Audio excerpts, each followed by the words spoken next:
Well, good morning. Derby Jack here. Today is right before Thanksgiving, and I've been here reading, and I almost did not want to do this but my spirit told me I need to, and that is that I know people are trying to find ways of being joyful. We think that when the holidays come, and even if everything else in the world are falling apart, we look forward to those holidays. We look forward to those times that, that bring back memories of holidays in the past. Thanksgiving, Christmas, Easter, all the, and so that's what we look forward to, and we hope that when everything else, and we delusion ourselves basically to think that way. And most people and families, what's left of their families, but you think back years ago when people had a little bit more to be thankful for. Don't get me wrong, I'm thankful that if I'm alive, that I'm under the umbrella of God. Don't get me wrong, I am thankful for the ministry in which I have, and I'm thankful because I'm doing something that the devil hates. So I'm thankful for what God has given me in the spirit of being born again.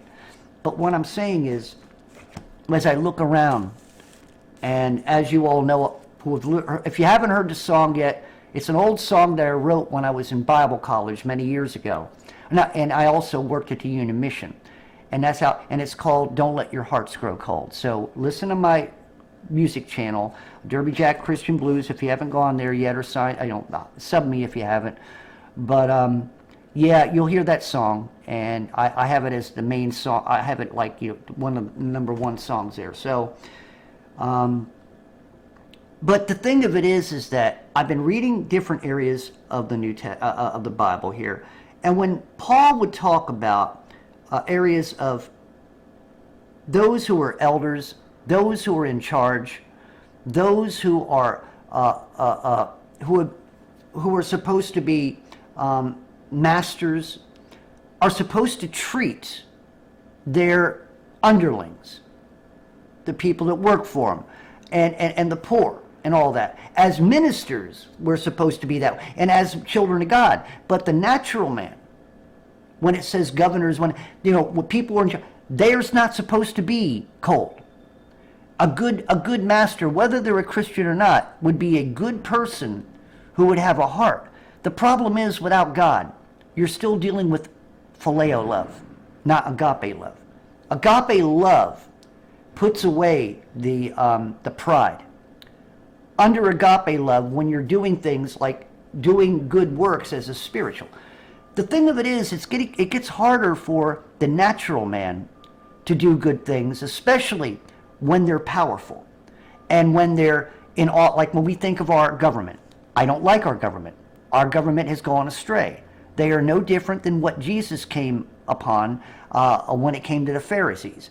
They became hard-hearted. They no longer had the love of God in their hearts to give to the people. No, now it was about them. And like I've said many times before, they became the law of God. They, like putting God on, God, you could sit back and we'll do all the work. That, like, we'll tell the people what to do. You could just, And so what ends up happening is that without God, subjection, not objection. And what I mean by that, everything is subject to what their wants, their purpose, their reasoning, and what they think is right and wrong. But usually what it comes down to is that when they're outside the law of God, the natural man, everything, like I said, is subjective. Government becomes like, look, you're Democrats, right? And you're Republicans, which I don't believe in our government, but let's use them as an example. You're Democrats right now. I heard last night, I forgot the man's name, but he used to be a Democrat. He's a black man.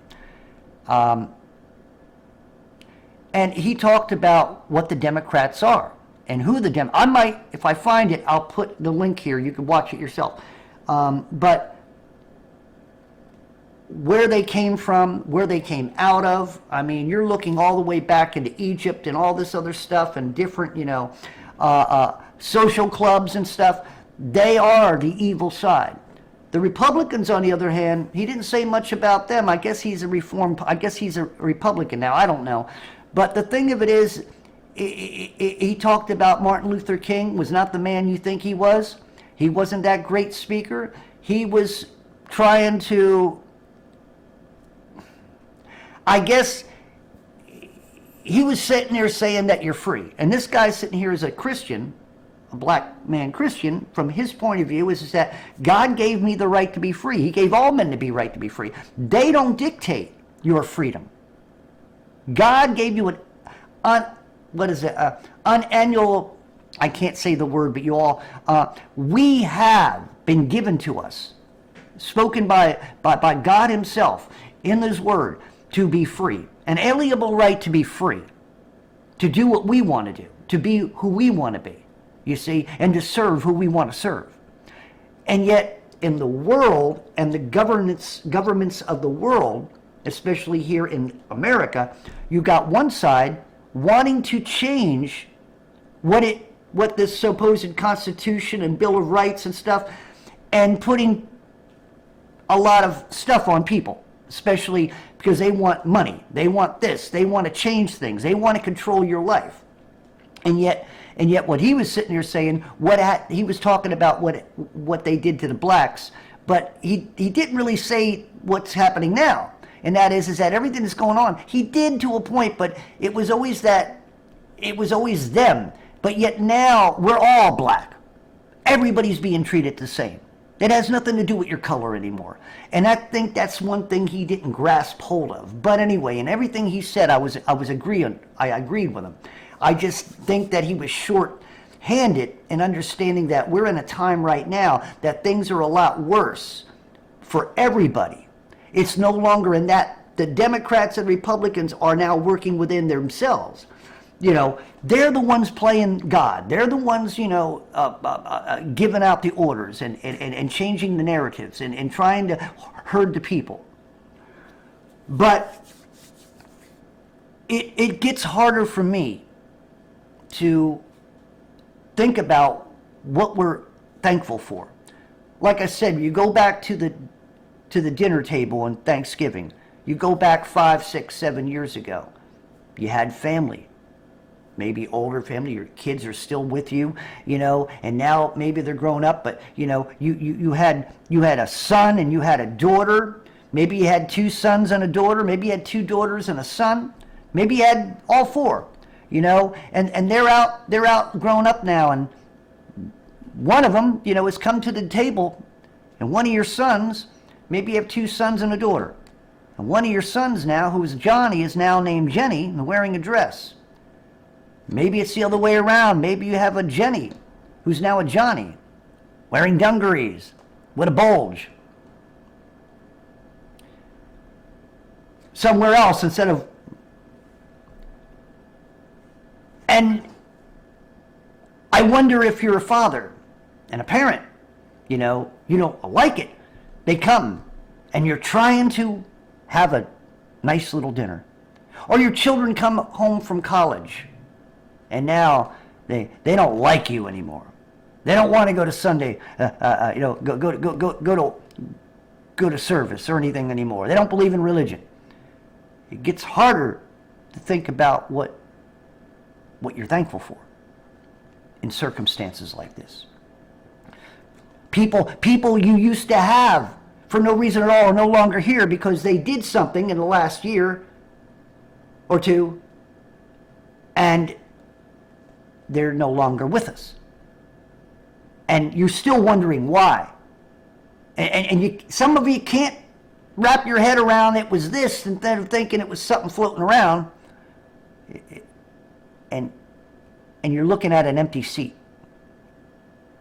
It gets harder to figure out what to be thankful for. You're going to the store and you're trying to find stuff and everything's expensive. You've tried to save and you sacrifice things you normally don't, and and yet you're at the table and you got all your food, you got your turkey, but you're looking at your bank account and it's like everything's doubled or tripled to what it was a couple years ago, and it's harder to think about what to be thankful for. You're a person who just lost your home, can't pay your bills, lost your job, lost your business, and you're living out of your car, or you're out in the street, having dinner at a union mission somewhere in your state, in your town, you and your family. Maybe because of things that happened, families split up, and now they're separated and having Thanksgiving separate, and it gets harder to figure out what to be thankful for. Your children are growing up not the way you want it. It's the world around you is falling apart. You got wars and rumors of wars, and now you're being told you have to support something, and if you don't think the way other people think it, and then the people who are out in the street, we don't want to look at them. We want to put blinders on like a horse so we don't see them as we're driving down the street. And yet those people, you don't realize you could be one of them. And and this is what happens, why there's so many people in this country out in the street. It gets harder and harder to think about what to be thankful for. Then you got open borders. You always thought that you had a country that was your country, America. People died for your sovereignty and for your protection and for you to live in a country to where you had the liberty to do what you want, and now they're coming in and it's threatening your livelihood, threatening your life, threatening your way of life. You got a government who is unhinged to control you, and you got a money system.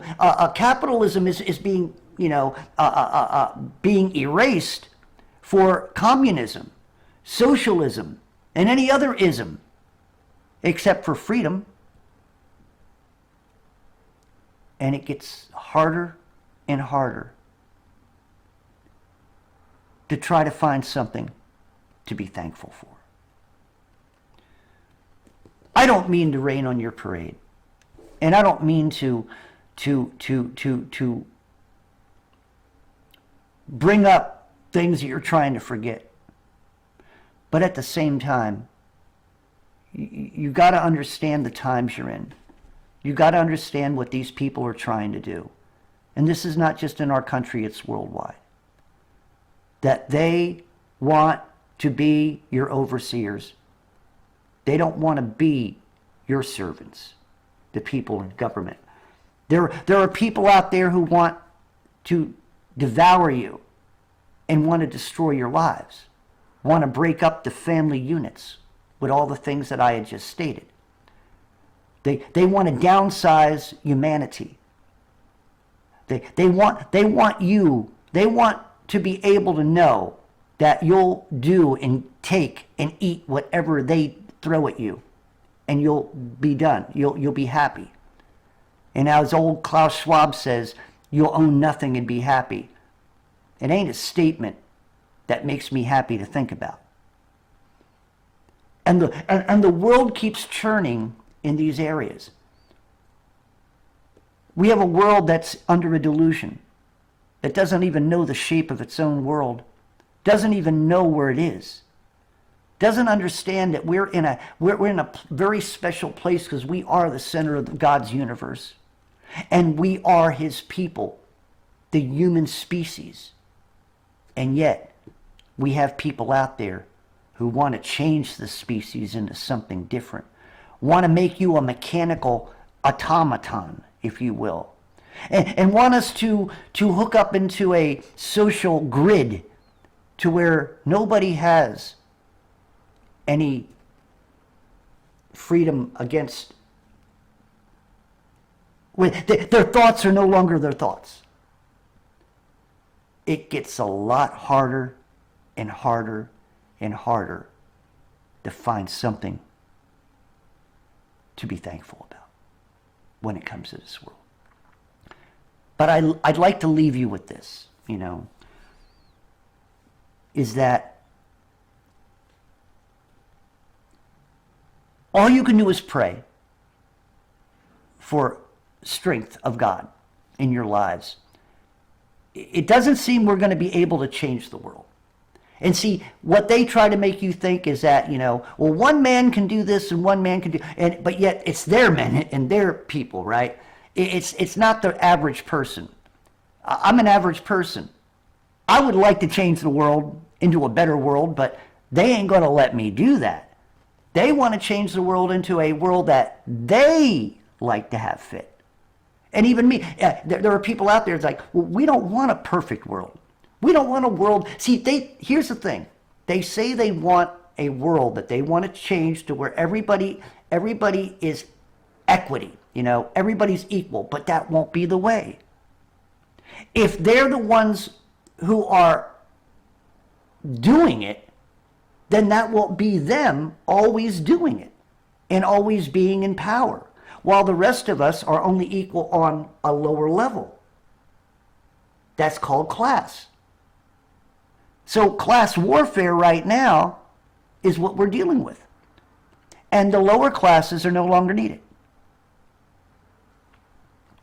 Think about the idea of the Titanic. Well, there's a lot of narratives out there of why it went down, but I'm not going there. But think about, they had a high class. Some of you who watched the Titanic movie, you understand, or the old one. There was different classes. You had on top the rich people, and they had all the nice stuff. I mean, beautiful, stairways. Then you had the next one, which was sort of like second. Then you had the lower. These were the tramps. These were the ones coming here and there and vague, like they were the immigrants, and all that, right? And so they didn't know. The upper people looked down on them, and even the ones that were even up higher was looking down on both of them levels, right? And of course the ones who were saved they wanted to get all the good people, but of course in the movie and things like that. But what I'm saying is that's what the world is right now, and the ones who are on the bottom don't matter. I have this thing about the homeless people, and like I said, if you heard that song or you haven't, listen to the song. That's my heart about them. And the thing of it is that you got to understand that's humanity that's being destroyed. That's hearts that are being broke. That's souls that are being stolen. And that's lives being destroyed. The drug abuse, the drug addiction. When you're out there and you see, and I watch these things, I'm not obsessed, but I cry inside. Because I'm seeing, I couldn't even walk down a street like that. Because I couldn't stand seeing that. I've seen it. I've been there. I can't understand why a city and its leaders would allow it to continue. They have the churches who come in with trucks and they give them stuff. They have missions, but the people are getting worse. The people are getting angry. The people have no hope. You see what I'm saying? And when there's no hope, you get debasement. You get sorrow. You get fear. Like I said, you get angry. And you get people who will do things that they would never have done under normal circumstances, never would be where they are. And like I said, sometimes in these situations, nobody goes out and asks, why are you homeless? What happened to you? Because they don't want you to know that it's something that recently happened. They don't want you to know that because of all the crap that they did, because they still want to control the narrative and take it away from you and me who are trying to speak the truth. I want to see those people saved. They're going to die out there. Winter's coming. And I'm seeing a city, and many cities around this country, dying, falling to the wayside, burning away, like they burnt Maui. Don't forget Maui. And destroying processing plants, and destroying cattle that we can't eat, poisoning moose and all kinds of stuff, and elk and deer so we can't hunt. Destroying eggs and chickens, and either overproducing chickens that look like crap and you don't want to eat it, or destroying them because they say they have a disease. Directly from the CDC, yes. And yet we live in a world, and we live in this country to where we have leaders who don't address these things. Like I said, what about the foods that we do eat? 80% of all the foods we eat have chemicals in them. Our bodies are not supposed to process. But our bodies are so destroyed right now. Even mine, I haven't even gotten, but my body's destroyed. My body will never come back again, and I'm not praying for it to. I just pray to get through. I mean, I want to live healthy, don't get me wrong. I'm not saying, but what I'm saying is that I want to maintain this until I'm out of here, you see. But the thing of it is, my whole heart is for those people out there. I say that I can't work anymore and stuff, and I humbly ask for help and donations, because I'm probably in a month or two going to be out there.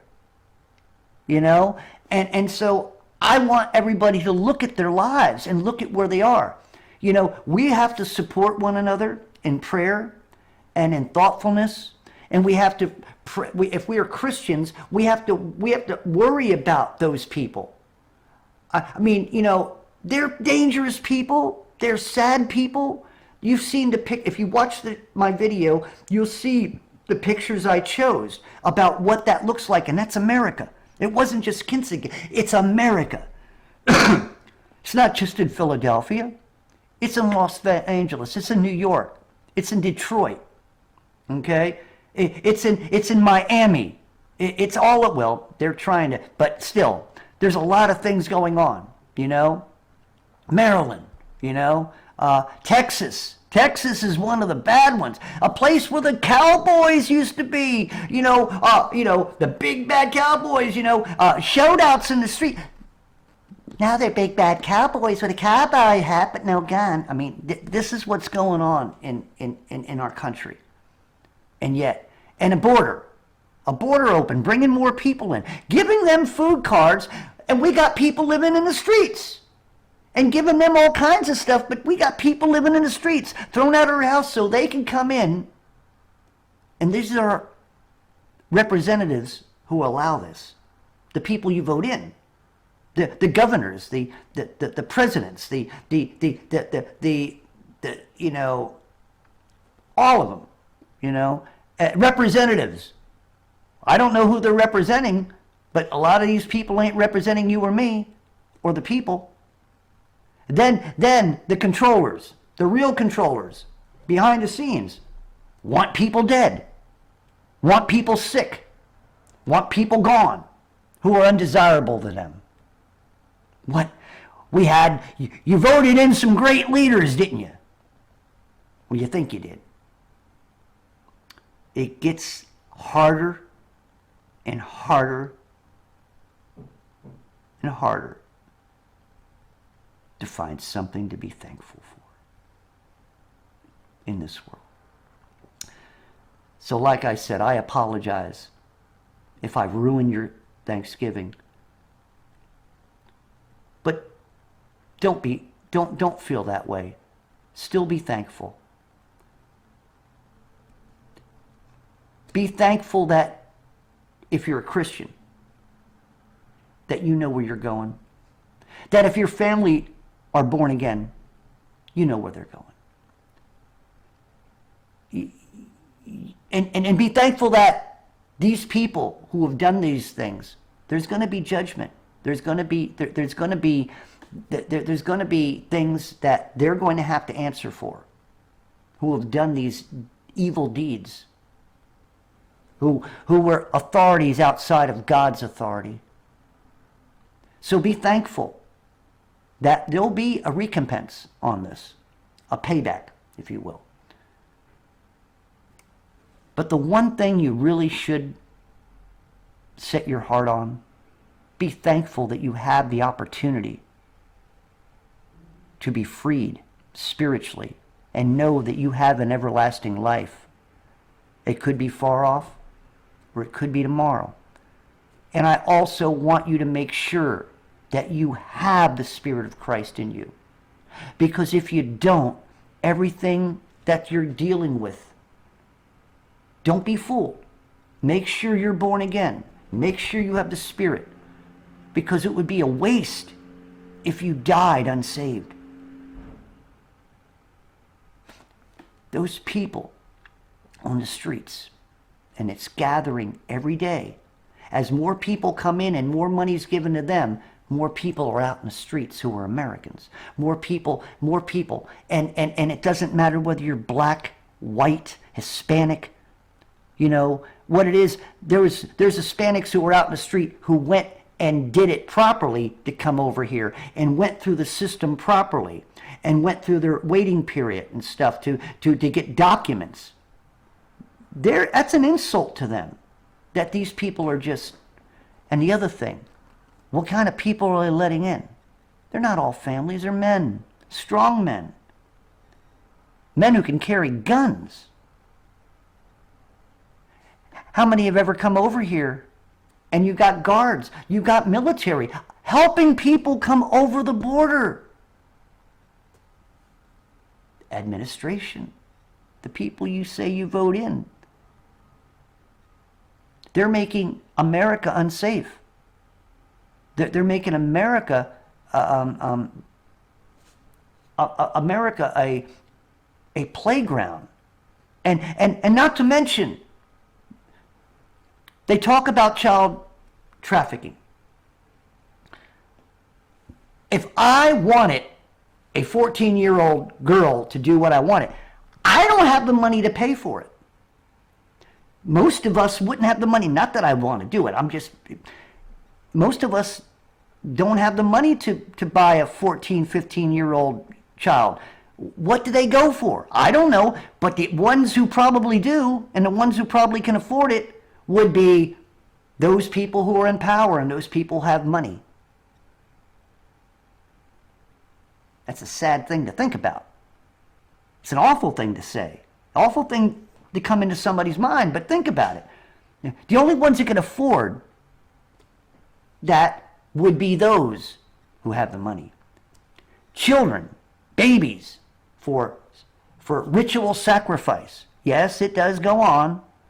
That's what abortion is, ritual sacrifice, believe it or not. But the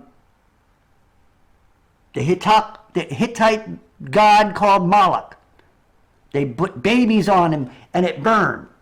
That's been in front of the Vatican a couple of years back. They were celebrating Moloch. Anyway, so you got child trafficking, and it's for those in power, for those who have money. CEOs, government people, Pervy Joe probably. He likes children to rub his legs in the... He likes to grope and sniff too. So who's benefiting from child trafficking? Those in charge, those with money, those above us on the higher plane that we can't answer. We can't question. We're not allowed to. That's why they kick us off, the controllers. It gets a lot harder to know what to be thankful for. Perversity on the internet. Last night, I started seeing come up in my feed yoga. Okay? And the girls performing yoga aren't just in leotards, they're in panties. They're spreading their legs and all this. One girl, she's had. I'm just looking at, not picking. And one girl, she's got this loose shirt and her breasts are just flopping around as she's doing some type of pose. And I'm thinking, what if a 16, 15, 16-year-old kid just going through puberty? Watch, that's soft porn. And the girls are sitting there and they're moving around and keeping their legs spread. And you can almost, I mean, it was like, I'm just, like I said, just going down and, good God, I didn't pick them.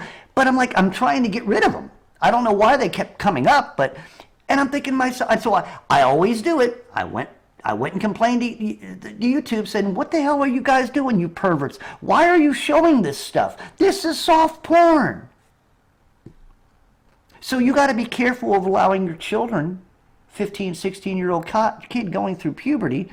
It's bad enough. You're trying to keep your kids safe from, hormone blockers and all the other shit, that they don't do something behind your back, right? And yet you let them on this, and you got to monitor it and figure out, making sure that they're not seeing something you don't want them to see. It gets harder and harder to figure out what to be thankful for. So anyway, be thankful for your salvation. Be thankful that you're still alive in these times, in these trying times. Be thankful that you know where you're going, while others may not. But also, you still have a job to do. You still need to pray for people. You still need to witness. You still need to try your best to help change hearts. And as ugly and as dark as this world gets, try not to allow yourself to get too dark with it. As it gets darker, you're supposed to shine your light even brighter. So, if the light's not in you, you got a broken bulb, well, you better figure out and get a replacement. So, anyway, keep me in prayer as I keep you all in prayer. Keep the people in Maui, keep all those people in harm's way in these stupid wars, and pray for their salvation if they die. And pray for the children being abducted by fools and perverts. Pray that those who are doing evil in our government and in our world become exposed. I am so happy, if I am thankful for one thing, is that now people are starting to see that even though they're trying to keep their narrative about the insurrection in Washington, now even Democrat people are getting mad because they're starting to see that things weren't what they said they were. And they are freaking out about it.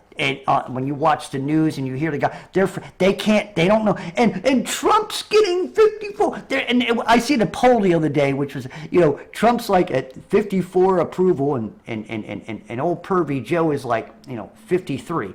No, come on, them polls are bullshit. I can see Trump at 53, or even higher, according to the evangelical idiots, they still worship that man. They worship a demigod. They worship Apollyon, so no. But anyway, pray that evil becomes exposed to the natural man. That might be a way of changing their hearts. Let the natural man wake up. And pray that they do. Pray that your natural man family wake up, and your friends and the people at work, that they wake up through all these arrogant mistakes or arrogance. See, here's the thing. There's always going to be division.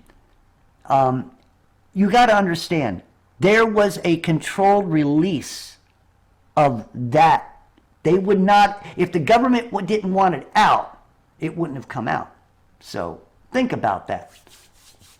They're still trying to control the narrative because they've known that these things, that some pictures had come out, and they know that people were, so they addressed it by allowing all this, so people will be upriled between both sides, you see, and then they'll move on to something else, and everybody will have to forget about it, but still be mad. They'll have that anger still there, and they got to move on. That's how this world's. They're filling people who are unsaved with anger, with hatred, with fear, and all this other stuff, uncertainty. And then they move on to something else, and they're stuck there with all this with no answers. So, please keep me in mind. Being a minister, I am now working off of love offerings. If anything you can give, please pray for. If you can't give, then please pray for me. I don't want prayers from people who are born again. I need the prayers from people with powerful prayers, and I feel those prayers. I feel everybody who ever prays for me, I feel it. I don't know who it always comes from, but I know I feel it. And it's a warm, loving feeling to know that you're feeling a prayer. I'm telling you, it's awesome. If you ever felt prayers, it's awesome. Or you sense them, that's awesome. And you sense that somebody who is in the same, spiritual mindset as you are, within reason. There's going to be differences, but I'm talking spiritually. You sense it. They could be 100 miles away. You'll sense them. They could be across the plane, on the other side of the flat Earth. They could be in Australia on the other side, and you'd still feel them. You'd sense it, that they're praying for you. That's awesome. So anyway, I got a PayPal account, GoFundMe, whatever, if you can, like I said, but give me prayer.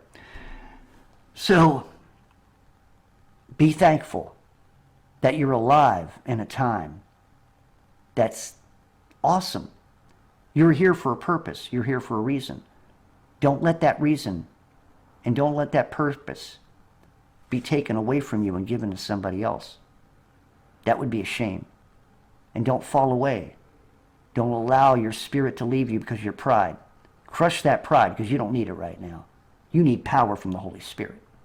So, Heavenly Father, I thank you for this word. I thank you for working mightily within me of doing your good will and pleasure, Father. I thank you for the ears to hear and the hearts to be changed who aren't. I thank you right now that these videos are not being subjugated to being closed down, and let's beat the algorithm. Pray that God takes over and pushes and makes people come and listen to the music and come and listen to these teachings and sermons, Father. I know I am not the greatest orator, Father, and I know there is others out there better than I am, but I do know I'm here for a purpose, and I do know that you want me to be heard, and I claim obedience in the Spirit, and I claim it in the name of Christ Jesus. Amen and amen. Stay safe. If you are traveling, be aware, and if you're still shopping, like I told you yesterday, be aware of your surroundings. It's not a safe country anymore. Derby Jack out. I love y'all, and I hope to see you all on the other side.